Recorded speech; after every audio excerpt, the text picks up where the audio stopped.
Ok. Saudamos os irmãos com a paz do Senhor, nossas irmãs também que estão nos assistindo. Queremos dar as boas-vindas a você aqui na Escola Dominical, na Assembleia de Deus em Bom Sucesso de Jacarepaguá, nossa congregação aqui de Jacarepaguá. Nós temos um compromisso muito sério com a instrução dos nossos irmãos, irmãs e jovens, e sempre estaremos aqui trabalhando para o Senhor e mantendo o nosso costume tradicional de fazer a nossa escola dominical, um costume que nós entendemos ser de extrema importância, porque é um momento em que nós podemos, como um todo, aprender e ter a possibilidade de ter um momento específico do aprendizado. E nós queremos começar com uma oração nesse momento. Muito obrigado, Deus, pela tua presença conosco. Nós te louvamos e agradecemos pela tua misericórdia. Te pedimos que o Senhor venha abençoar os teus servos e servas que estão nesse momento disponíveis para aprender e ouvir tua palavra. Nós te louvamos, ó Deus, por tudo que o Senhor tem feito. Nós glorificamos o teu nome. O Senhor é bom o tempo todo e o tempo todo o Senhor é bom. Então nós te pedimos, ó Deus, ilumina as nossas mentes para que possamos entender a lição desta manhã, que fala sobre alguns aspectos da salvação na carta de Paulo aos Efésios. É o que te pedimos em nome de Jesus. Amém. Queridos, a lição de hoje é a lição de número 3, cujo tema é eleição e predestinação. São dois assuntos aí que costumam ficar sempre à luz das Sagradas Escrituras, trazendo costumeiramente algumas discussões entre alguns grupos teológicos. Então, nós vamos tentar hoje simplesmente ver o que, de que forma nós vamos analisar esse assunto, eleição e predestinação na Bíblia Sagrada, especificamente na carta de Paulo aos Efésios. O texto da lição diz: como também nos elegeu nele antes da fundação do mundo, para que fôssemos santos e irrepreensíveis diante dele em amor, e nos predestinou para filhos de adoção por Jesus Cristo, para si mesmo, segundo o beneplácito da sua vontade. Carta de Paulo aos Efésios, capítulo 1, versos 4 e 5. Na verdade prática, segundo a presciência de Deus, ele elegeu e predestinou para a salvação os que creriam e perseverariam na fé em Cristo Jesus. O texto áureo da nossa lição se encontra na carta de Paulo aos Efésios, capítulo 1, versos 4 a 12. Nós vamos fazer a leitura para que os irmãos possam acompanhar. Como também nos elegeu nele antes da fundação do mundo, para sermos santos e irrepreensíveis diante dele em amor, e nos predestinou para filhos de adoção por Jesus Cristo, para si mesmo, segundo o beneplácito da sua vontade, para louvor e glória da sua graça, pelo qual nos fez agradáveis a si no amado, em quem temos a redenção pelo seu sangue, a remissão das ofensas, segundo as riquezas da sua graça, que ele tornou abundante para conosco em toda sabedoria e prudência, descobrindo-se-nos o ministério da sua vontade, segundo o seu beneplácito que propusera em si mesmo, de tornar a congregar em Cristo todas as coisas, na dispensação da plenitude dos tempos, tanto as que estão no céu como as que estão na terra. Nele, digo, em quem também fomos feitos herança, havendo sido predestinados conforme o propósito daquele que faz todas as coisas, segundo o conselho da sua vontade, com o fim de sermos para o louvor da sua glória, nós, os que primeiro esperamos em Cristo. A carta do apóstolo Paulo aos Efésios, ela traz diversos temas que tratam sobre a questão de salvação, relacionamento entre casais, a forma como Deus opera na igreja, a importância que a igreja tem dentro do plano de Deus. São assuntos que são trazidos normalmente na carta aos Efésios. Mas especificamente nessa lição 3, nós vamos abordar duas palavras, eleição e predestinação, dentro da perspectiva da doutrina da salvação. Por que nós falamos dentro da perspectiva da doutrina da salvação? A teologia chamada sistemática, ela coloca pelo menos 10 grandes doutrinas que vão balizar os estudos e os temas centrais da Bíblia Sagrada. Esses temas são a doutrina de Deus, das Sagradas Escrituras, a doutrina do pecado, a doutrina da criação e da humanidade. Fala também sobre a doutrina dos seres espirituais criados. Vai falar também sobre a doutrina da salvação, do pecado, do Senhor Jesus Cristo, da igreja e das últimas coisas. Então, essas são as doutrinas principais que a teologia costuma apresentar para todos nós. E dentro dessa perspectiva da doutrina da salvação, nós temos essas expressões que são trazidas pelo apóstolo Paulo, que são a eleição e a predestinação. Ok? Então, o comentarista, pastor Douglas Ferreira, pastor lá em Brasília, ele é um educador de longa data, está terminando aí o seu doutorado em educação, é mestre em teologia, uma pessoa também muito humilde diante de Deus, diante de nós. Ele foi escolhido para trazer essa lição, produzir esse texto, e ele começa na introdução dizendo que a eleição e a predestinação são termos importantes na compreensão da doutrina da salvação. Esses vocábulos ligados entre si elucidam o plano divino de salvar os pecadores E nesta lição abordaremos esses conceitos bíblicos e a interpretação pentecostal desses dois termos, que são eleição e predestinação. Então nós vamos começar então com a expressão eleição. O Efésios capítulo 1, verso 4 diz: como também nos elegeu nele antes da fundação do mundo, para sermos santos e irrepreensíveis diante dele em amor. A eleição apresentada em Efésios se refere à escolha que Deus fez com base em sua presciência daqueles que seriam santos e irrepreensíveis. E essa expressão eleição, ela costuma remeter, dentro do nosso século 21, a possibilidade que as pessoas têm de escolher aqueles que vão representá-las em cargos eletivos, ou aqueles que vão governar em casos eletivos. Ou seja, quando nós falamos no nosso tempo de eleição, nós estamos falando da capacidade que o povo tem de escolher os seus representantes. É isso que de imediato vem à nossa mente quando falamos de eleição. Mas quando o apóstolo Paulo fala sobre eleição dentro da carta aos Efésios, é dito que Deus elegeu, ou seja, Deus, na sua presciência, ele sabendo daqueles que iriam atender a mensagem do Evangelho, ou seja, Deus, na sua presciência, ou seja, Deus sabia antes quem eram aqueles que atenderiam ao Evangelho. Ele os elegeu. Elegeu para quê? Para que eles fossem santos e irrepreensíveis, ou seja, a escolha de Deus se baseia na sua presciência, ou seja, Deus já sabia de antemão que o homem pecaria, que o homem precisaria ser salvo, ser resgatado do pecado, e com base nisso, Deus já montou o plano da salvação, tanto que a Bíblia diz que Jesus é o Cordeiro de Deus que foi o quê? Sacrificado mesmo antes da fundação do mundo. Então, lá atrás, na sua presciência, Deus já sabia disso. E qual foi a decisão de Deus em relação àqueles que iriam responder ao Evangelho, iriam se arrepender dos seus pecados e iriam aceitar Jesus? Deus elegeu e predestinou. Nós vamos ver ao longo dessa lição como funciona isso. A eleição traz ideia de escolha. Paulo menciona 3 aspectos dessa escolha.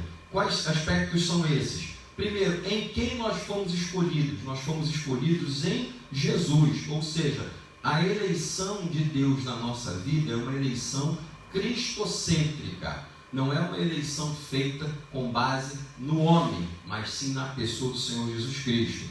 Em que tempo se deu essa escolha? O tempo é de antes da fundação do mundo, ou seja, antes que o mundo fosse criado, Deus já tinha providenciado, já tinha feito essa eleição. E qual é a finalidade da eleição? O texto diz: para que fôssemos santos e irrepreensíveis. A expressão santo traz a ideia de separado. Então, nós que somos servos e servas de Deus, somos santos, fomos escolhidos para ser o quê? Para ser santos e irrepreensíveis. Geralmente nós utilizamos a expressão santidade para representar a ideia de uma separação. E quando nós falamos de santidade no sentido de separação, não estamos dizendo que as pessoas que estão longe do convívio da sociedade sejam mais santas que outras. Se fosse assim, as pessoas que estão reclusas, cumprindo uma pena, elas talvez fossem consideradas as mais santas porque elas estão efetivamente afastadas do convívio social. Mas a ideia de santidade não é essa. A ideia de santidade é você estar separado para Deus, mas vivendo em um mundo que não obedece às regras de Deus, mas a nossa santidade, a nossa separação para Deus faz com que esse mundo seja tocado pela misericórdia de Deus. Então é para isso que nós fomos separados, para ser santos. E a ideia de irrepreensível, qual é? É a ideia de uma pessoa que não é repreendida, uma pessoa que faz todas as coisas de forma correta, uma pessoa que tem uma ficha limpa, uma pessoa que, quando ela é observada, ela não pode ser ou não deve ser acusada de fazer coisas erradas. Essa é a ideia de irrepreensível, uma pessoa que não traz sobre si uma repreensão. Então a nossa eleição, ela parte desse pressuposto. Deus nos escolheu não apenas para sermos santos, mas também para ter uma vida o quê? Irrepreensível, uma vida que agrade a Deus e não dê um mau testemunho, uma vida que represente o amor de Deus para as pessoas que estão à nossa volta e, acima de tudo, uma vida dominada diariamente pela presença do Espírito Santo, porque em nós mesmos nós temos muita dificuldade de obedecer a parâmetros que Deus coloca. E se não for o Espírito Santo na nossa vida, nós vamos continuar tendo esse tipo de dificuldade. Daí a importância de nós sermos pessoas que se submetem à presença do Espírito Santo e à ordem de Deus através do seu Santo Espírito, ok? Então, lembrando disso, nós fomos escolhidos, eleitos em Cristo antes da fundação do mundo e para sermos o quê? Santos e irrepreensíveis, ou seja, santidade e irrepreensão são a consequência final da nossa eleição, para que nós possamos ser santos e sem repreensão. A expressão como também, você observa no verso 4, o texto diz como também nos elegeu. Essa expressão como também, da língua portuguesa, ela nos remete a uma observação anterior. O que está escrito no verso 3? O verso 3 diz que Deus nos abençoou com todas as bênçãos espirituais nos lugares celestiais. Então, não apenas fomos salvos, mas também fomos igualmente abençoados por Deus com todas as bênçãos espirituais nos lugares celestiais. Isso significa o quê? Que nós temos a bênção da salvação, nós temos a bênção da reconciliação, nós temos a bênção da pessoa do Espírito Santo morando dentro de nós, nós temos a bênção de congregar uns com os outros, de ler a palavra. São bênçãos inerentes aí àquilo que Deus deseja para o nosso crescimento espiritual. Então, quando nós observamos esse detalhe, nós vamos perceber que quando a Bíblia diz Deus deu algumas bênçãos espirituais, não, Deus nos deu todas as bênçãos espirituais nos lugares celestiais. É a forma como nós entendemos que o mundo invisível toca o mundo visível. Nós já somos abençoados por Deus nos lugares celestiais. Depois de ser abençoados por Deus nos lugares celestiais, é que Paulo vai dizer para a gente que nós fomos o quê? Eleitos por Deus em Cristo antes da fundação do mundo, para que sejamos santos e irrepreensíveis, ou seja, aqueles que já são abençoados por Deus com todas as bênçãos espirituais nos lugares celestiais, não tem dificuldade de entender que a eleição, ela se baseia na pessoa de Cristo, foi feita antes da fundação do mundo, para que nós sejamos pessoas santas e irrepreensíveis diante de Deus. Então a eleição está atrelada a bênçãos espirituais. E quais são as condições dessa eleição? A Bíblia Estudo Pentecostal, ela diz que a eleição para a salvação em Cristo é oferecida a todos. Ou seja, nós entendemos dentro da perspectiva pentecostal de que o Evangelho é oferecido a todos e que todos podem atender ao chamado de Deus. Essa é a perspectiva que nós pentecostais entendemos no tocante à salvação. Entretanto, esse meio não é por mérito e ninguém pode cumpri-lo sem a graça de Deus. Se não for a graça de Deus na nossa vida, nós não responderemos naturalmente ao chamado de Deus. Se não for a graça de Deus na nossa vida, nós não teremos condição alguma de conseguir obedecer a Deus por meio do incentivo do Espírito Santo dentro de cada um de nós. E a questão da vida santa e irrepreensível é necessária para que nós não apenas possamos mostrar a santidade de Deus nas nossas vidas, mas também a forma como nós podemos viver neste mundo, não sendo repreendidos por ninguém que está à nossa volta e também pelo próprio Deus por força das nossas atitudes. E a nova vida dos eleitos? O tema é apresentado naturalmente como exortações contra uma velha conduta, como mentira, furtos, palavras torpes, amargura, ira e cólera, que são citações de Paulo na carta aos Efésios. Tudo isso faz parte do quê? Uma vez que nós fomos alcançados pela salvação, nós não somos apenas santos e irrepreensíveis, mas também nós ficamos afastados de determinadas práticas que podem nos conduzir a pecar contra Deus, ok? Agora então vamos para o ponto 2 da nossa lição, que fala sobre predestinados para ser filhos de adoção. Essa palavra predestinação, ela tem realmente trazido muitos debates no meio cristão, no meio evangélico. Muitas pessoas entendem que ser predestinado é algo que Deus faz para a salvação. E aí, qual é a perspectiva pentecostal desse aspecto que nós chamamos de predestinação? Vamos abordar isso agora. A palavra predestinar mostra que o destino dos eleitos foi feito na eternidade. Predestinação, o termo grego proorizo, traduzido como predestinar, é formado pelo vocabulário orizo, que significa determinar, e pela preposição pró, que indica algo feito antes. Ou seja, predestinar significa literalmente determinar antes. A Bíblia do Pentecostal esclarece que predestinação se aplica aos propósitos de Deus, inclusos na eleição, e que a eleição é a escolha feita por Deus em Cristo, de um povo para si mesmo. E a predestinação abrange aquilo que acontecerá ao povo escolhido por Deus. Tanto que o texto aqui de Efésios capítulo 1, verso 5 diz que Deus nos predestinou para filhos de adoção por Jesus Cristo. Ou seja, até onde a Bíblia fala, nós entendemos que a predestinação não se refere à salvação, mas sim a uma consequência, um resultado da salvação. É diferente, como nós vamos ver daqui a pouco, de algumas teorias que existem hoje, dizendo que Deus predestina algumas pessoas para ir para o céu e outras pessoas para ir para o inferno. Nós vamos abordar daqui a pouco de forma breve esse assunto para completar a nossa lição. Mas primeiro é necessário dizer que a expressão predestinação traz a ideia de determinar antes, ou seja, antecipadamente nós já vamos determinar aquilo que vai acontecer. Só que a carta aos Efésios, ela deixa claro que não se refere predestinação à salvação, ou seja, Deus escolher quem vai para o céu e quem vai para o inferno. Até porque, para a gente ter esse tipo de noção, nós precisamos de saber quais são os critérios que Deus utiliza para escolher uma pessoa desse jeito, não é? Nós vamos abordar isso aí daqui a pouco. Por que nós fomos predestinados? Para ser adotados por Deus em Cristo.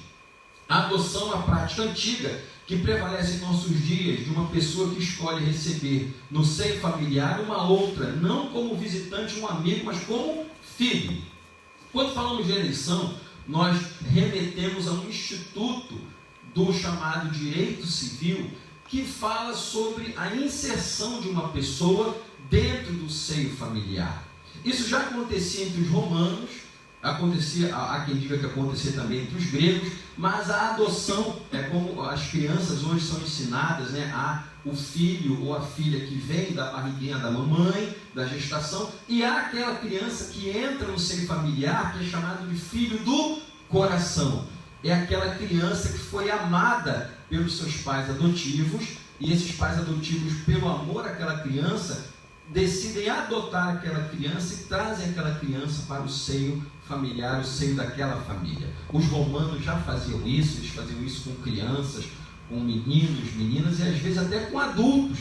E havia casos entre os romanos de escravos que estavam inseridos dentro de uma família romana e eles eram adotados, deixando a sua condição de escravo para serem considerados como membros da família, como um filho, inclusive recebendo toda a possibilidade de ter a herança quando o testador deixasse de existir. Então, entre os romanos já havia esse instituto da adoção, não apenas como crianças, meninos e meninas, mas também até mesmo de escravos adultos que eram bons servos, bons escravos. Eles serviam muito bem os seus senhores, e os seus senhores, no sentido de generosidade, eles adotavam aquele escravo, eles não apenas davam a liberdade, mas traziam aquele escravo pelos meios legais como sendo um filho, inclusive com direito à herança. Essa expressão adoção, como eu falei, ela vem do chamado direito civil, e até hoje nós utilizamos essa expressão adoção para representar quando uma criança ela entra no seio familiar que não é o seio em que ela nasceu. E a adoção ela tem efeitos que duram até o fim da vida da pessoa. Uma vez que a pessoa foi adotada, ela não pode revogar a adoção, porque aquela criança está entrando em um outro seio familiar, ou seja, a sua vida pretérita, a vida de antes daquela criança ou daquele adolescente que está sendo adotado, ser adotada, aquela vida pregressa, aquela vida anterior, ela deixa, entre aspas, de existir, e aquela criança, quando é adotada, ela passa a ter uma nova vida. Esse é o efeito da adoção. Não apenas dar uma família para ela, não apenas dar um nome, mas também dar uma nova história para aquela criança que está sendo adotada ou para aquele adolescente que está sendo adotado. Da mesma forma, a predestinação de Deus na nossa vida, ela funciona dessa forma. Deus nos coloca por meio da predestinação dentro do seu seio familiar. Nós somos, à luz da carta aos Efésios, nós somos trazidos para o seio de Deus, para a família de Deus. Nós temos direito à salvação, às bênçãos espirituais, e nós temos também direito à vida eterna, que é a possibilidade de viver eternamente com Cristo, eternamente com Deus. Isso faz diferença? Claro que faz, porque esse é um dos resultados da eleição. E a adoção dá ao adotado os mesmos direitos de um filho vindo de uma gestação, um filho vindo dos chamados laços de consanguinidade. Ou seja, o sangue de uma criança que ela veio de uma gestação dos pais, aqueles laços de consanguinidade, elas são de forma representativa também considerado para aquele que está sendo adotado, aquele que está sendo trazido para aquele seio familiar. Então nós fomos predestinados para sermos filhos de adoção. E quais são os privilégios aqui que Paulo menciona sobre sermos adotados por Deus? Deus criou o ser humano para estar em comunhão com Ele, mas o pecado rompeu essa dádiva. Entretanto, em Cristo, o Pai reconciliou-se com os homens, adotando os escolhidos, ou seja, quem que Deus elegeu? Aqueles que Ele sabia de antemão que iriam agradecer a Deus, que iriam ouvir a mensagem do Evangelho, que iriam se arrepender dos seus pecados. Esses foram trazidos para o seio da família de Deus. Igualmente, na filiação divina, Deus predestinou as bênçãos de um novo nome e de uma nova imagem, a imagem de Cristo, aos eleitos. Então Deus concede a redenção e a remissão de pecados e restabelece a comunhão com o pecador, dando-lhe o direito de clamar o quê? Abba, Pai. Essa expressão Abba, Pai, é uma expressão aramaica que traz a ideia de papai, paizinho. E quem é que geralmente chama papai e paizinho? É aquela criança que tem um pouco mais de intimidade com o seu pai. À medida que nós vamos crescendo, nós vamos deixando de usar alguns termos, vamos deixar papai, paizinho. Geralmente as pessoas, quando vão crescendo e ficando adultas, reduzem muito para a expressão pai. Mas essa expressão Abba, Pai, traz a ideia de uma criança que carinhosamente chama o pai de papai ou de paizinho. E dessa forma que nós, quando adotados por Deus, quando entramos na família de Deus, nós vamos também chamar o nosso Deus de papai de uma forma carinhosa, não é? Mostrando que uma intimidade do pai com aquele filho. E Terceiro ponto da nossa lição, daqui a pouco nós vamos abrir aí para algumas perguntas, se houver, né? Nós vamos falar agora sobre a sublimidade do propósito divino da predestinação. Vamos deixar claro nesse propósito que Deus não faz nada sem um objetivo. Deus não faz ou não toma nenhuma iniciativa simplesmente porque Ele está parado, porque Ele está cansado de não fazer nada. Não é isso. Tudo que Deus faz tem um propósito. Tudo que Deus faz tem um objetivo. E a eleição e a predestinação, conforme menciona aqui a carta de Paulo aos Efésios, elas também têm um objetivo, ok? Na eleição, qual foi? Fazer com que nós sejamos santos e irrepreensíveis. E na predestinação, nós somos trazidos para a família de Deus. Como eu disse, a palavra predestinação tem sido alvo de debate há séculos na igreja cristã, e há quem creia que a predestinação tem um efeito duplo. Deus escolhe pessoas para serem salvas e outras para serem condenadas. Ok, esse é um dos grandes debates que nós temos encontrado há séculos, pelo menos 5 séculos, desde o início da Reforma Protestante. Esse debate se tornou um pouco mais acirrado, porque por ocasião da Reforma, um grupo de pesquisadores da Bíblia, pessoas que nós consideramos como sendo realmente pessoas que tinham um compromisso com Deus, elas entenderam que Deus predestina duplamente as pessoas, ou seja, a predestinação ela se referiria à salvação. Então, pela predestinação, Deus escolheria algumas pessoas para irem para o céu e outras para a perdição eterna. A questão é como Deus faria isso. Esse grupo de teólogos até hoje não chegou a uma conclusão clara sobre esse assunto, ou seja, a predestinação vista sobre esse parâmetro, sobre essa perspectiva, até para eles é um mistério. Agora, quando nós observamos a predestinação de acordo com o que Paulo fala, nós não vemos mistério algum, porque a predestinação ela é o resultado da salvação. Por isso que o texto de Paulo aos Efésios diz que nós fomos o quê? Predestinados para sermos o quê? Diz o texto, filhos de adoção por Jesus Cristo. A predestinação ela é basicamente isso, nós fomos feitos filhos de Deus. Então, nós na Assembleia de Deus, nós pentecostais, nós não entendemos a salvação e a predestinação como sendo Deus escolhendo um grupo de pessoas para ir para o céu e outras para ir para o inferno, sem um critério claro, até porque essa perspectiva ela acaba colocando a pessoa de Deus como sendo responsável final pela salvação e pela perdição das pessoas. E quando nós analisamos outros versos na Bíblia Sagrada que falam sobre o amor de Deus, que falam sobre a salvação, nós percebemos que Deus quer que todos sejam salvos. Deus tem o objetivo de fazer com que todos sejam tratados da mesma forma, inclusive que todos tenham acesso ao Evangelho e possam, claro, com base naquilo que estão ouvindo do Evangelho, entender o seu pecado, se arrependerem e receberem a Jesus. Essa expressão que algumas pessoas falam, você aceitou Jesus, isso está errado, porque quem estava perdido não era Jesus, era você. Então quem aceita a você é Jesus, não você aceita Jesus. Só que a Bíblia nos deixa claro que Jesus veio para os que eram seus, mas os seus não receberam. Mas a todos quanto o receberam, deu-lhes o poder de serem feitos filhos de Deus, a saber, aqueles que creem no seu nome. Observe que quando a gente fala de predestinação, muitos debates são levantados, só que a Bíblia deixa claro que é possível que uma pessoa receba Jesus, sim, da mesma forma que é possível que uma pessoa rejeite a Jesus.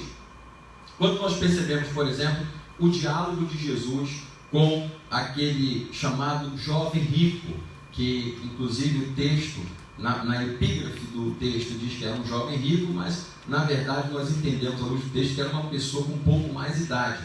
E quando aquele homem diz, mestre, o que farei para ser salvo? E Jesus disse, olha, o que a lei diz? Honra teu pai e tua mãe, honra a Deus, serve a Deus, então você vai ser salvo. E aí aquele homem diz, eu tenho feito isso desde a minha mocidade. Ou seja, O texto dá a entender que aquele rapaz não era tão jovem, aquele homem não era tão jovem, porque ele praticava aquelas coisas desde a sua juventude.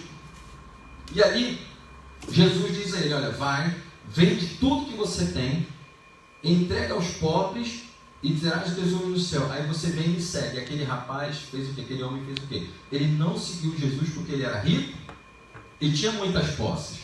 Esse é um exemplo claro de que a graça de Deus pode ser resistida pelo homem. A graça de Deus em pessoa estava falando com aquele homem. Ainda assim, ele preferiu observar tudo aquilo que ele tinha e não abrir mão das riquezas dele para seguir a Jesus. Então, o Evangelho é apresentado a todos, ok? Agora, cabe à pessoa responder positivamente ou não a mensagem do Evangelho e assim selar o seu destino. Por quê? Como diz aqui Efésios, aqueles que antes conheceu, ele elegeu para quê? Para que sejam santos e requisitos, e predestinou para ser o quê? Para serem filhos de adoção. Então, quando a gente lê a Bíblia e entende de forma bastante simples aquilo que o texto está dizendo, nós não precisamos nos debater em questões que muitas vezes podem parecer inúteis. Quando nós falamos sobre essa questão de predestinação, existe uma perspectiva que coloca Deus como responsável único pela salvação e perdição das pessoas. E ao longo das Escrituras, vemos Deus chamando o homem e ordenando que ele exerça o seu discernimento para fazer escolhas sábias. E essa capacidade de discernimento nós chamamos de livre-arbítrio. O que é então o livre-arbítrio? É a capacidade que o ser humano tem de escolher aquilo que ele vai fazer.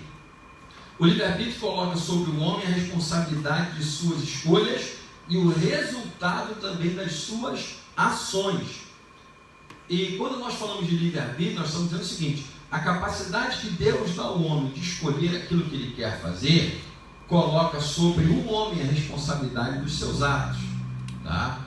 Deuteronômio, capítulo 30, o texto deixa claro lá, quando Deus fala ao povo de Israel que vai entrar na terra prometida, ele diz: olha, eu estou colocando diante de vocês a bênção e a maldição. Escolham a bênção para que vocês vivam. Olha como é que Deus faz as coisas. Imagine Deus colocando uma prova diante de você. Olha, a questão é essa. E você tem dois resultados, duas questões aqui para colocar. Marque os X, A e B. Imagine Deus como um professor ficando do seu lado e ele diz: olha, qual é a pergunta? Eu estou colocando diante de você a bênção e a maldição. Escolha a bênção para que você viva, para que você tire uma nota boa. E aí marque aqui, ó, bênção. Então, observe que Deus, ele não apenas ele dá o desafio, mas ele também praticamente dá a resposta para que a gente não erre. Por isso que o texto diz: eu coloco diante de vocês a bênção e a maldição. Escolham a bênção para que vocês fiquem vivos, para que vocês sejam o quê? Abençoados. Então, Deus não tira a capacidade do homem de escolher. Quando o povo entra na terra prometida, Josué, ele chama o povo e diz: olha, vocês vão decidir hoje quem vocês devem seguir. Se os deuses do outro lado do Jordão, lá atrás de onde nós atravessamos, ou se vocês querem servir ao Deus de Israel. E Josué completa dizendo: mas eu e minha casa serviremos ao Senhor. Observe que Josué chama a atenção do povo: olha, vocês vão ter que decidir quem vocês vão seguir. Se vocês vão seguir os deuses das nações que ficaram lá do outro lado, ou se vocês vão seguir o Deus de Israel. Aí Josué diz: porém, eu e minha casa seguiremos ao Senhor. Lá em Apocalipse, o próprio Senhor Jesus diz: eis que estou à porta e bato. Se alguém abrir, eu entrarei, cearei com ele e ele comigo. Observe que o texto sagrado dá a entender que Deus não força uma relação para conosco. Deus não deseja pessoas que sejam máquinas. Deus deseja pessoas que o sigam e o sirvam de boa vontade, de boa consciência. Aí alguém pode perguntar, ou alguém pode afirmar: mas o chamado livre-arbítrio tira a soberania de Deus. Será que isso é verdade? Vamos analisar o seguinte: essa expressão soberania traz muito a ideia de um poder maior que não deve ser atingido. Mas eu pergunto aos irmãos e irmãs: Quando, por exemplo, uma pessoa comete um crime, comete um delito dentro de uma sociedade, ele está ofendendo ou maculando ou destruindo a soberania daquela sociedade? Não, a sociedade vai continuar sendo soberana, só que aquela pessoa vai ser julgada pelos seus crimes, por aquilo que ela está praticando. Então o livre-arbítrio, até onde nós entendemos, ele não fere a soberania de Deus, porque Deus continua sendo soberano, o homem adorando a Ele ou não, o homem obedecendo a Ele ou não. Deus não perde a sua soberania quando alguém decide desobedecê-lo. Por quê? Quem perde, na verdade, a bênção de obedecer a Deus é a pessoa desobediente. Deus não deixa de ser soberano porque uma pessoa decide não obedecer a Deus, não seguir aquilo que Deus está falando. A soberania de Deus não é afetada nesse aspecto. Mas nós, como seres humanos, que poderíamos ter uma vida com Deus, sim, nós somos afetados por força disso. Deus continua poderoso, Deus continua santo, Deus continua no seu trono de glória, continua agindo e ordenando todas as coisas. Mas nós é que, pela nossa rebeldia, que vamos acabar perdendo as bênçãos de Deus por não sermos pessoas que vão agradar a Deus. O propósito de Deus é alcançar todas as pessoas, e o sacrifício de Jesus foi para alcançar o mundo todo e não apenas os escolhidos. Há um pensamento teológico que diz que Deus só ama os escolhidos. Deus só usou a pessoa de Jesus para salvar os escolhidos. Só que João 3,16, o texto diz que Jesus veio para os que eram seus e os seus não receberam. Mas todos aqueles que receberam, deu-lhes o poder de serem feitos o quê? Filhos de Deus, a saber, aqueles que têm no seu nome. Observe que Deus predestina para ser filho seu aquele que recebe Jesus, aquele que aceita Jesus. E quando nós falamos de salvação, nós estamos falando de um poder de transformação muito grande, porque você deixa de ser filho do mundo para ser feito filho de Deus, e esse é um poder que você não tem. Esse poder só pode ser dado por Deus. É por isso que João fala, para todos aqueles que receberam Jesus, deu-lhes o poder de serem feitos o quê? Filhos de Deus. Eu não posso ser filho de Deus por minha própria vontade. Essa capacidade de ser feito filho de Deus, ela é dada por Deus. O próprio João diz, é um poder que é dado por Deus para aquelas pessoas que aceitam a Jesus. Então não é qualquer pessoa que pode ser filho de Deus, é aquele que ouve o Evangelho, se arrepende dos seus pecados e decide ter uma nova vida com Deus. A esses sim, a Escritura diz que Deus deu-lhes o poder de serem feitos filhos de Deus. E quero fazer a leitura também de Romanos, capítulo 11, verso 32, para ilustrar um pouco melhor isso que nós estamos falando. Para que nós entendamos que Deus, Ele tratou todos da mesma forma. Paulo escreve aos Romanos, capítulo 11, verso 32, diz que porque Deus encerrou a todos debaixo da desobediência, para com todos usar de misericórdia. Ou seja, Deus colocou todos debaixo do mesmo padrão, para que o oferecimento da salvação também tivesse o mesmo efeito para todas as pessoas. Por que nós estamos dizendo isso? Tem gente que acha que ele é muito bom, ele é uma pessoa maravilhosa, ela é uma pessoa maravilhosa, faz tudo de bom, e Jesus seria meramente um adereço na sua vida. Quando na verdade Jesus é o essencial para todas as pessoas, e isso tem que fazer diferença na nossa vida também. Por isso que Deus colocou todos debaixo do pecado, para também com todos tratar de misericórdia. Ou seja, a Bíblia não diz que Deus colocou alguns debaixo da desobediência para com alguns tratar de misericórdia. O apóstolo Paulo diz, Deus ensinou todos debaixo da desobediência para com todos usar de misericórdia. Então Deus não faz esse tipo de acepção. Eu vou escolher fulano para ir para o céu e fulano para ir para o inferno.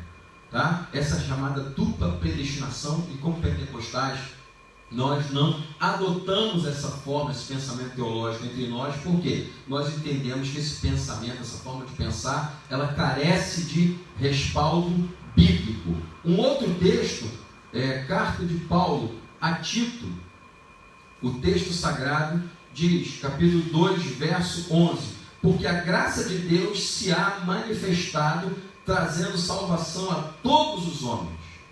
Ou seja, a graça de Deus é para todos. A salvação também é para todos, não apenas para aqueles, entre aspas, que são chamados escolhidos, ok? Vamos deixar isso claro. Nós estamos fazendo a leitura de textos bíblicos para que nós possamos entender a importância desse assunto para a carta aos Efésios. Uma outra observação: a salvação ela é dada de forma gratuita, mas ela custou um alto preço. A carta de Paulo aos Coríntios, primeira carta, capítulo 6, 20, diz: porque foste comprado por bom preço, glorificai, pois, a Deus no vosso corpo e no vosso espírito, os quais pertencem a Deus. Observe que quando falamos de salvação, de eleição, de predestinação, são assuntos que precisam remontar especificamente à salvação. E qual foi o preço que foi pago? Quando Paulo diz que vocês foram comprados por preço, a gente tem que voltar muito a determinadas formas como se adquire bens. Há pessoas que adquirem bem com cartão de crédito, no débito, não é? Em nossos dias, até pouco tempo, ainda tinha pessoas que adquiriam um bem fiado para pagar depois, às vezes pagavam, às vezes não pagavam. Só que quando a Bíblia diz vocês foram comprados por bom preço, ou seja, o preço pelo qual eu e você fomos comprados foi o sangue de Jesus Cristo. A salvação nos é dada gratuitamente, mas isso não significa que ela não custou nada. A salvação ela é dada de forma gratuita pela fé. Nós precisamos ter a fé no sacrifício do Senhor Jesus e nos arrependermos dos nossos pecados e confessar dessa forma para que possamos, enfim, realmente obter a salvação, ok? Então, com essas observações, nós podemos entender que, primeiramente, a eleição de Deus em Cristo, ela é feita para que nós possamos ser pessoas santas e irrepreensíveis. Essa eleição foi feita antes da fundação do mundo e ela foi feita em Cristo, com base em que? Na presciência de Deus, ou seja, Deus sabia quais eram as pessoas que iriam atender ao chamado do Evangelho, e a essas pessoas que Deus conheceu, Ele escolheu e predestinou. A eleição é para que sejamos santos e irrepreensíveis, e a predestinação para que nós sejamos pessoas que entram na família de Deus como filhos adotados, filhos do coração de Deus, ok?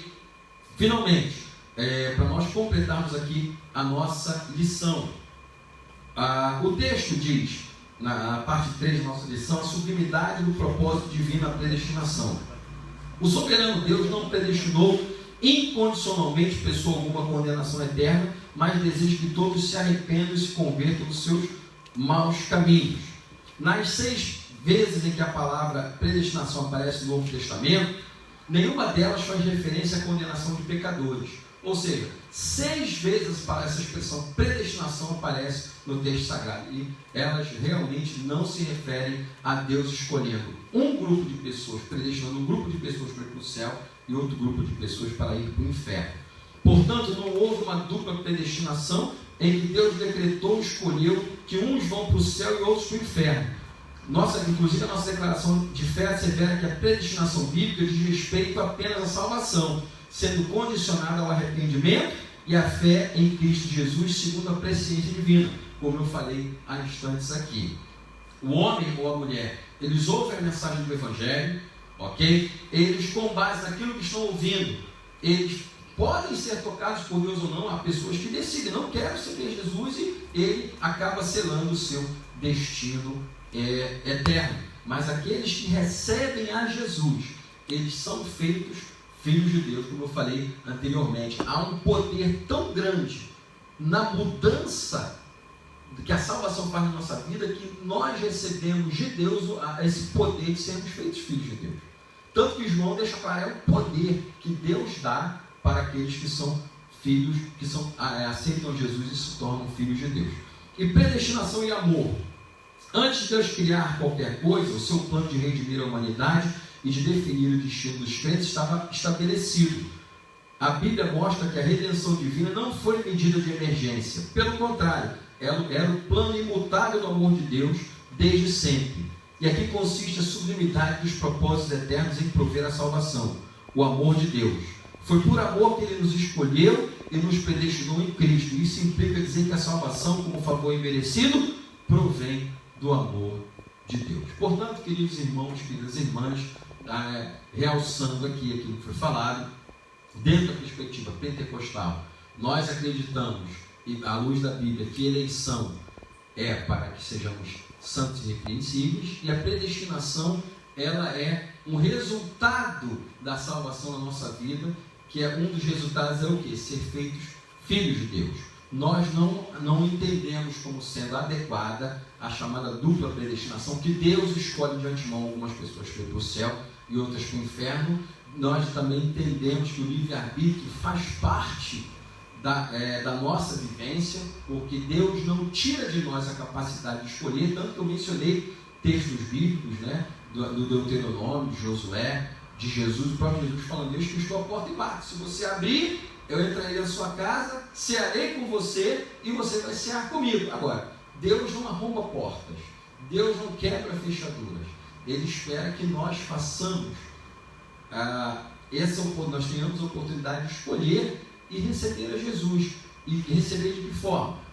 Não apenas aceitando Jesus, mas confessando os nossos pecados e nos arrependendo deles, para que possamos realmente receber a Jesus como nosso Salvador e Senhor. Como eu falei, eleição e predestinação são expressões que estão dentro da perspectiva da doutrina da salvação, e principalmente quando se fala de salvação, há alguns debates sobre como é que Deus salva, como é que Deus faz com que as pessoas sejam alcançadas. E dentro dessas perspectivas todas, naturalmente, a gente vai entender que há um grupo sim de cristãos que entendem que Deus faz essa escolha pessoal, escolhendo, delimitando ali quem vai para o céu e quem vai para o inferno. Nós entendemos, à luz da Bíblia Sagrada, pelo que foi falado, que o amor de Deus é para todas as pessoas, que Jesus não morreu só pelos escolhidos.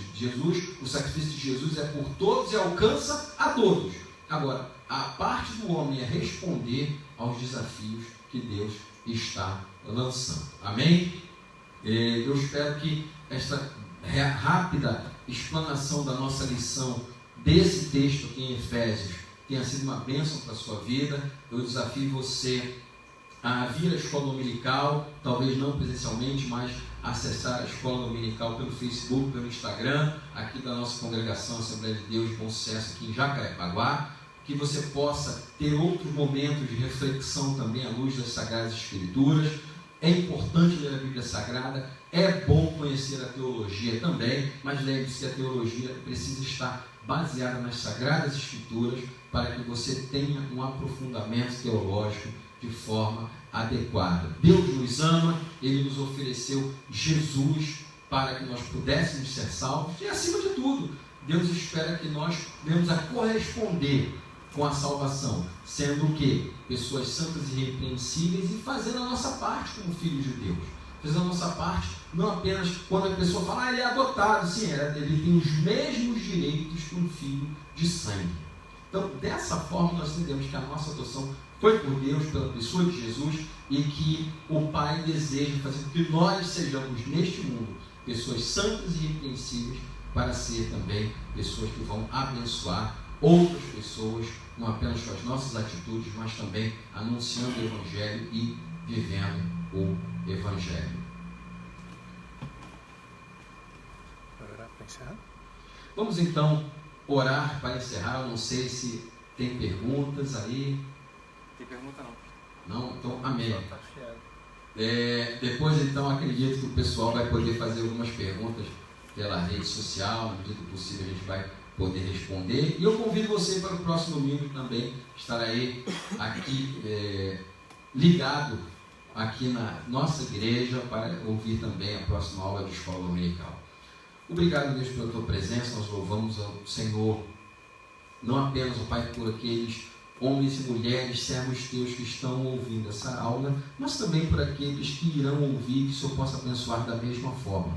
Abençoa os teus servos, Senhor, e servas que estão nesse momento ouvindo e guardando um tempo para meditar na tua palavra. Também te pedimos que o Senhor abençoe os teus servos e servas aqui da nossa igreja, Pastor Alex, Pastor Davi, todos os nossos obreiros, as nossas obreiras, as nossas famílias, os nossos jovens, crianças e adolescentes, que o Senhor possa estar abençoando grandemente, abençoando, ó Pai, não apenas com a Tua palavra, mas com bênçãos espirituais nos lugares celestiais, como diz a Tua palavra em Efésios. Guarda no Senhor e, acima de tudo, que todo esse mal que está sobre o nosso país, essa doença, esse coronavírus tem tirado a vida de tantas pessoas, que haja, Senhor, uma cura e que esse mal possa passar logo e que nós possamos, ó Pai, como povo, novamente estar reunidos adorando o Senhor na casa do Senhor. Te agradecemos, ó Deus, pela equipe aqui que trouxe essa transmissão ao vivo, que o Senhor possa abençoar muito grandemente esses teus servos, e acima de tudo, ó Pai, que na semana que vem, se estivermos ainda nesse processo de quarentena, que possamos, ó Deus, ter um horário, um momento para ouvir o Senhor falando para cada um de nós. É o que te pedimos, Pai querido, em nome de Jesus. Amém. Deus abençoe os irmãos e irmãs.